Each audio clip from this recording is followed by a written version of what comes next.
E o assunto agora é diabetes. Nesse domingo foi comemorado o Dia Nacional de Combate à Doença que atinge milhares de brasileiros. Segundo o Ministério da Saúde, o diabetes é a segunda principal causa de complicações de quadro clínico que terminam em morte no Brasil. Perde apenas para a hipertensão. Cerca de 12 milhões de brasileiros fazem tratamento contra o diabetes. Aqui no Espírito Santo, são aproximadamente 260 mil pessoas com a doença e muitas têm diabetes, mas nem sabem. Por isso, nós vamos fazer aqui o alerta com o médico endocrinologista, Dr. Juliano Pimentel. Boa tarde, doutor Juliano. Boa tarde. Obrigada pela presença aqui hoje. Obrigado. Bem, já comecei aqui falando, diabetes às vezes a gente tem, mas não sabe? Várias pessoas hoje em dia, como você mesmo disse, é uma das doenças mais silenciosas que existe, tá? Juntamente à hipertensão e tantas outras. Na verdade, um dos maiores problemas que a gente tem é que as pessoas hoje estão acostumadas a comer muito mais, por vezes comem coisas erradas no dia a dia, tá? E acham que estão tendo uma alimentação correta, comendo uma barrinha ou qualquer coisa num horário que de 3 em 3 horas, como muito se diz. A gente sempre escuta, ó, tem que comer de 3 em 3 horas. Pois é. Isso surgiu já há muito tempo, esse assunto de comer de 3 em 3 horas, mas longe disso, diversos artigos comprovam que períodos de jejum ajudam bastante nisso. Retirar carboidratos refinados. Hoje em dia, qualquer pessoa sai para comer e não consegue achar alimentação correta, uma alimentação boa, sem alimentos processados. Só tem farináceos, só tem salgados, só tem coisas feitas e que normalmente aumentam muito a taxa glicêmica. Na verdade, a minha atuação, só fazendo uma correção, eu atuo principalmente em nutrologia. Em nutrologia, né? Em nutrologia, não em endocrinologia. E a base da saúde da gente, um dos tripés que a gente tem na nossa vida, que a gente não faz do dia que nasce até o dia que morre, Juliana, é a alimentação. A gente come cerca de 7 toneladas de alimentos do dia que a gente nasce ao dia que a gente morre. Você imagina isso? Não, nunca tinha parado a gente não para fazer conta, então, né? É imprescindível que as pessoas tenham em mente que a cultura do dia a dia de sempre ter que comer algo no café da manhã, as pessoas têm que comer quando tem fome. E o problema é uma resistência insulínica, quando a pessoa já apresenta uma resistência a esse hormônio, às vezes ela não tem nem a taxa de glicose dela tá alta, tá? É como se uma pessoa mantém um nível de glicose baixo no dia, mas às custas de uma insulina muito alta. Vamos supor, você está correndo ao cavalo, só que o cavalo está correndo à base de uma esporada bem forte. Uma hora, esse cavalo não vai aguentar correr e o cavalo vai cair de 4 patas no chão. Então, a insulina é como se fosse esse cavalo tomando a esporada para correr. E a insulina vai mantendo a glicose baixa, mas a um custo muito alto. E isso, a longo prazo, gera a resistência insulínica, que é silenciosa. E é o maior número de diabéticos, é o diabético tipo 2, que é o que mais assola o nosso país. E a notícia mais grave disso tudo é que a OMS, em abril desse ano, quantificou um aumento de 4 vezes o número de diabéticos no mundo. Você tem noção do que é isso? Quadruplicou a quantidade de diabéticos. Exatamente. E isso tudo está muito relacionado, como o senhor falou, à nossa alimentação. A gente vem mudando a alimentação ao longo do ano. Muitas vezes aquela coisa, a gente sempre fala, o dia está tão corrido, eu não tenho tempo de preparar, vai ali na rua, compra alguma coisa, que isso não faz bem. A maior importância das pessoas entenderem e tomarem posse, isso é um dos preceitos do SUS, como a gente está até em crise, que você mesmo contou.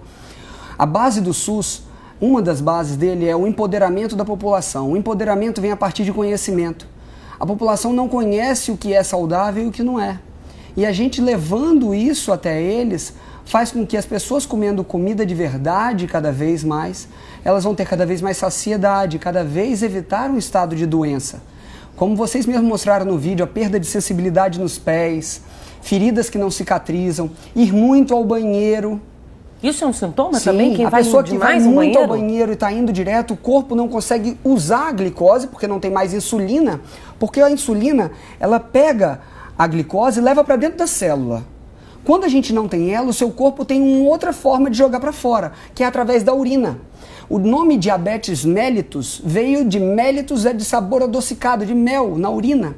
E por isso que isso já surgiu, é uma das primeiras doenças conhecidas na humanidade. Pois é, o senhor falou agora dos sintomas que estão ali, ó, escondidos. Daqui a pouco eu quero saber de tratamento. Sem Segura problema. aqui, doutor Juliano. Bem, falando aqui em exame, doutor Juliano, a gente faz exame também para comprovar se tem diabetes, né? Muitas pessoas se confundem com o diagnóstico inicial, vê às vezes uma glicose mais elevada, já achando que isso fecha o diagnóstico. Não, tem um conjunto de fatores.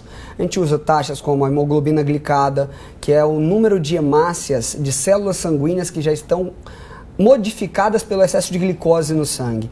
Isso vê uma média de 3 meses da glicose circulante, tá?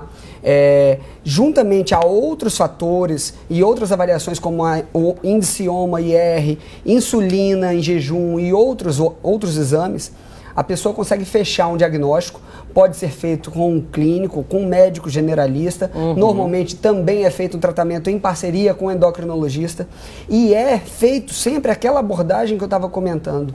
Quando o médico, juntamente ao nutricionista, consegue, dentro da nutrologia, a nutrição e a endocrinologia, fazer um tripé que fecha realmente a saúde do paciente.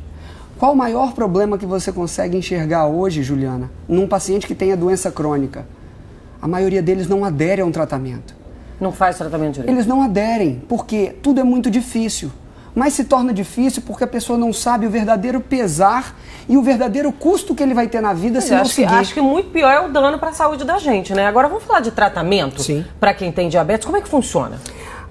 No início, o tratamento de um paciente que tem resistência insulínica, que é o diabetes tipo 2, alguns medicamentos podem ser usados, como vários que as pessoas sabem, que até metformina, que o médico vai prescrever em dosagens específicas. Mas a principal base do tratamento é a mudança comportamental e a alteração alimentar. Sem alteração alimentar, mudança comportamental, inserindo atividade física, inserindo hábitos corretos alimentares. O Reino Unido liberou um consenso agora de obesidade que inclui, para você ter ideia em números, para diabéticos, a quantidade de carboidrato a ser ingerido por dia, isso tem nem um mês, tá? Foi de 50 gramas por dia de carboidrato. Geralmente a gente come quanto, doutor?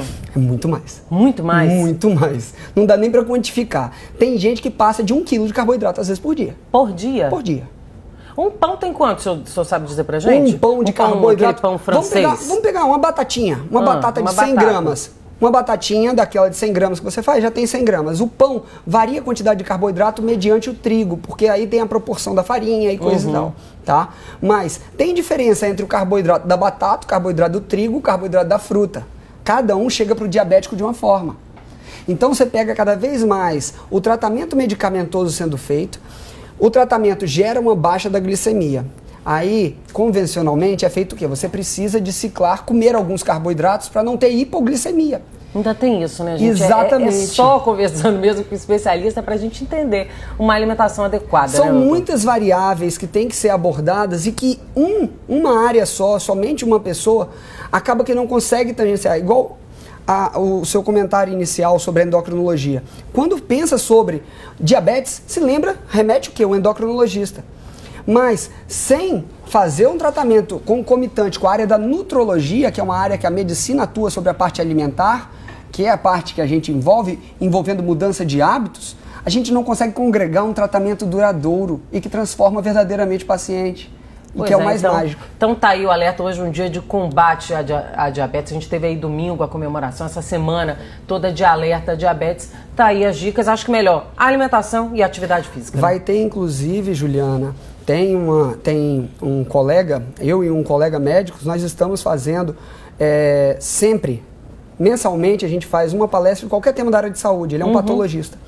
A gente vai fazendo agora, no dia 5/7, gratuito para todo mundo também, uma aula só sobre diabetes para ajudar nisso. Então, ótimo, nós vamos lembrar aqui o pessoal de casa dessa palestra. Perfeito. Obrigada, viu, doutor Juliano? Um prazer. Obrigado pela recebê-lo aqui. Boa semana. Obrigado.